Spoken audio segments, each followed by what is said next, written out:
ఒక పాటలో ఒక పూర్తి ప్రేమకథ చెప్పొచ్చా? బొమ్మను గీస్తే పాటలో ఇది ఎలా సాధ్యమైందో చూద్దాం. సరే, కథ మొదలు పెడదాం. ఎంత క్రియేటివ్గా సరసమాడుతున్నాడో చూడండి లైన్లో. బొమ్మరిల్లు సినిమా నుంచి వచ్చిన ఈ పాట వెనక ఉన్న మాస్టర్ మైండ్స్ వీళ్లే.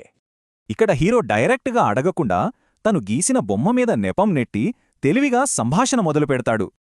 తన ఫీలింగ్స్ని డైరెక్ట్గా చెప్పకుండా ఇలా చెప్పడం చాలా క్లెవర్ కదా. అలా ఒక అందమైన ఇండైరెక్ట్ ప్రపోజల్కి దారితీస్తుంది. అతని ఓపెనింగ్ మూవ్ ఇక్కడితో పూర్తయింది. మరి ఇంత క్రియేటివ్గా అడిగితే అమ్మాయి రియాక్షన్ ఏంటో చూద్దాం. ఆమె వెంటనే రిజెక్ట్ చెయ్యలేదు అంటే తనక్కూడా ఇంట్రెస్ట్ ఉందని హింటిస్తుందన్నమాట. తన సమాధానం ఒక విట్టి పుష్బ్యాక్ లాంటిది. ఇది వాళ్ల కన్వర్జేషనల్ గేమ్కి స్టార్టింగ్ పాయింట్. అమ్మాయి ఒప్పుకోలేదనే అబ్బాయి ఆగాడా? లేదు. ఇప్పుడు వాతావరణాన్ని వాడుకుని ఇంకో యాంగిల్ ట్రై చేస్తాడు. ఇదే వాళ్ల మధ్య నడుస్తున్న అసలు గేము. తను హెల్ప్ ఆఫర్ చేస్తాడు, ఆమె క్లెవర్గా వద్దంటుంది. అతను పట్టు వదలడం లేదు.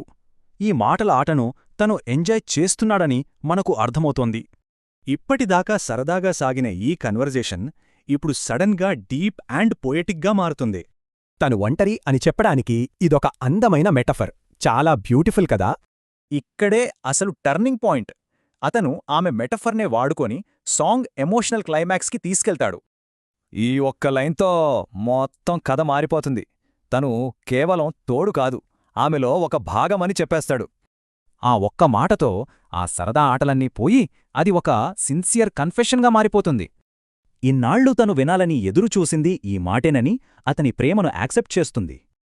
చూశారుగా, ఒక క్లెవర్ పికప్ లైన్ నుండి నిజమైన కనెక్షన్ వరకు ఈ పాట ఒక కంప్లీట్ జర్నీ. లిరిక్స్తోనే క్యారెక్టర్స్ని, ఒక మంచి కథని ఎంత బాగా చెప్పొచ్చు అనడానికి ఇదొక పర్ఫెక్ట్ ఎగ్జాంపుల్.